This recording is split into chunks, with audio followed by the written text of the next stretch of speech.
కళ్ళు కైపెక్కించే పోకళ్ళు కాటేస్తే కాదంటానా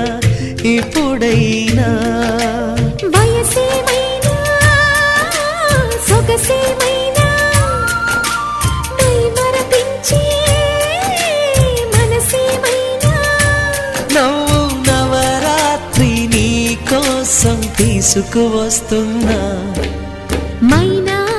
ఏమైనావే మన్మథ మాసం అయినా ఎంతైనా ఇది మెత్తని మోసం